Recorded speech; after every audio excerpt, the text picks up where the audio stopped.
what they hear on the radio. That's it. Don't ask me for nothing either, though. Say that again? So don't ask me for nothing either. You ain't gonna share my work, don't ask me for no beats. You know what I mean? Don't ask me for no verse, don't ask me for no hook, don't ask me for, don't ask me. I can still love you without you acknowledging me for the work that I do. That's no issue. But then if you come to me and wanting me to share my craft with you, knowing that you're not a huge supporter of what it is that I do on the other end of that ain't no good. Yeah, if you're asking for something, that means you actually like the work, right? Right. So that means that what's the problem with letting the world know that you like the work? Right. Absolutely. You can't do that. There's some type of discrepancy. Or pay me, and you ain't gotta let nobody know I did the work. Cause fair exchange ain't robbery. You know what I mean? Yeah. I say all the time, if you don't want my logo on your shit, cut a check. Then I ain't gonna care. Cause I ain't gonna be in my feelings about you not putting my logo on because you paid me. But if I give you the work for free, and then you still don't shout me out and let people know that I did the work, and cause that's part of payment too. If I show you the love, show the love in return, so I can get work from people that follow you or whatever the case may be. Yeah, most definitely. You know what I mean? Most definitely. Yeah. Like, listen, when I sell beats or people get beats from me, I leave a tag on there. Yeah. Listen, man, I don't even sell beats exclusively unless I'm dealing with label budgets. Right. And I got my lawyer involved, and he got to get the paperwork written up, and it's a check written out and published. I don't even exclusively sell beats to your average person. Absolutely. Because it and I learned this along the way, that it could actually like mess up opportunity for me. Like let's say I make a beat, and someone's like, "Yo, I'll buy that beat exclusively," and I'm like, "All right, well, let's say he wants to buy it for $800 exclusively, and then outright he got it." Right. And then let's say I end up in the studio with freaking Drake, and he's like, "Yo, I want this beat," and I can't sell it to him. I messed up a whole opportunity. Like, so I don't do that. I don't do stuff like that unless I'm dealing with a label budget. Right. You know what I'm saying? Like, this person is signed and a major. Because then, you know what I'm saying? Then I feel like artists that's buying beats and stuff, it's better for you to lease it anyways to see what happens. The same way I'm putting it out as a sample, and I'm just saying, yo, let's see if it pops. It's the same thing as you leasing it. Let's say you lease it beat for $200, $300. You put it out. What if it don't pop? At least you didn't spend $10,000, $5,000, $3,000 on an exclusive, and then you lost $3,000 for the record not to do anything. Yeah. You know what I'm saying? So I look at it like it helps both ways. Yeah, it works both ways. I always say you hire me. You don't buy the beat, you hire me. Yeah, and you pay me for my time. Is my philosophy with that. So depending on what I think my time is worth to you to make that track or whatever the case may be, that's what you're paying for. I'm creative because that's who I am. You know what I mean? I'm a creative guy. So I love the creative process. So I'm not necessarily charging you for that. But for me to sit down and construct something for you and take the time to actually make it happen, that's what you're paying me for. Can I ask you a question? What's up? I saw this video. It was going kind of viral about producers, right? Mm-hmm. I wanted to just hear your intake on it. They were saying like, it's this one guy, right? He's an artist. Yeah. He said like he's known, he's popular. And he said, I don't believe that a producer needs to split a beat 50% between the artist and producer. I saw that video. Yeah. You seen that video? Yeah. He said, I think a producer needs to at least probably get about 10%. If I'm getting the beat placed and I'm the artist that's doing all the promo behind it, why do you need to get this 50% split? And why do I need? And I disagree. I don't like that because I feel like without music, there's no such thing as a song. Right. Without the production, there's no song. I agree. People don't buy acapella records.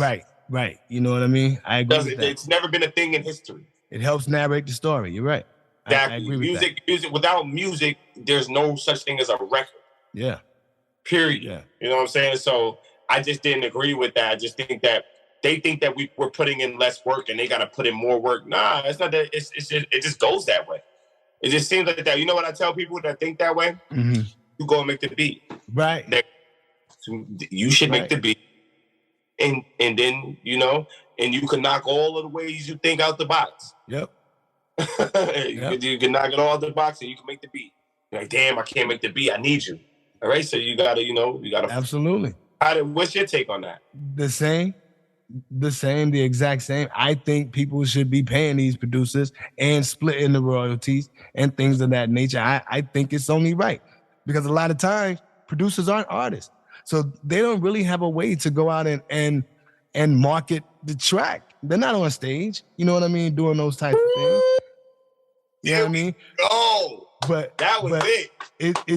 It takes the beat to get you on stage. Yeah, I mean, without that, there's no stage show. It all starts with a song, man. It all starts there. Anything that goes past the record. Because every time we go perform it, I'm not getting paid. Yep. Yeah, I mean, you know, so pay the man. Pay the man. Just pay him. Do the royalties. Yeah, I mean, give him a point or two on the record. Whatever it takes. Everything is negotiable, in my opinion.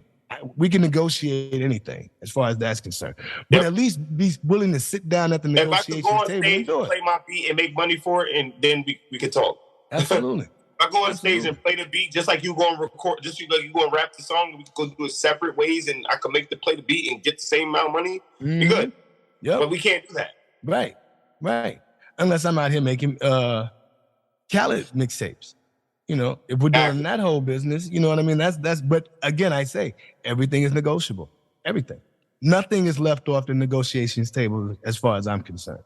Yeah, I mean, more than one way to skin a cat. You know? But like not paying the producer is like being the singer in a band, right? And being like, well, I get 70% and you guys can split up 30 because I'm the singer. I never looked at it like that. You are 100% right. Yeah, because you're just as important. Like just because you're not there. You are 100% right, because they are the elements that put the music together, but they're doing it live. Right. Yeah. Right. Wow. Right, but just because you're not there, like you said, if I could be there, then I would be there, but I'm not, but you're still using the art that I created. Yes. Exactly. Yeah. I've never even thought of this conversation before, because beats are just available online all the time. And I see the ad where you can purchase it or lease it. And I've never really understood what that meant until listening to you guys kind of talk about it right now. But I completely agree with you. I'm surprised that that's not commonplace. Yeah, I mean, I'm not an artist, so that's not my wheelhouse. But I am really surprised. I would have assumed that you were always involved in that conversation, and it's wild that you're not. You know what I learned about a lot of people? They watch work ethic, and they see and they think like, he didn't really do nothing. That's why my comeback is always, so you get in here and do this beat. You know what I'm saying? Well, you get in here and do the beat then. And then we'll see how it comes out. Then they're struggling and they can't do it. So it's like, you got to understand, it is a gift to have an ear to produce records. Absolutely. It's a gift. It's not, I don't care if that beat took you 5 minutes to make. You can't focus on little things like that, because there's some people out here that get things fast, and some people that sometimes I can knock a beat out in 5 minutes, 10 minutes. That's me, right? Then I know people that take a whole day. But then I know some people, like I used to hear that Nas used to take weeks to write a rhyme, right? Yeah. And then I know people that go in the booth like Jay-Z and just go off the top of the head and punch in. So everybody's working process is different, right? Yeah. But it's still the same thing. You can't watch a person and be like, you made that beat, it took you 30 minutes and you charging me this. It don't matter how long it took me. This is what it costs. Absolutely. And I think people watch that and they, you know what I'm saying, they thinking like, oh nah, bro, it's not worth that because it took you, you didn't slave for it. No, it's a skill set. It's a skill set. It's a skill set. It takes a certain ear. Yep. Oh yeah, another thing I wanted to mention too is one thing that it irks me a lot.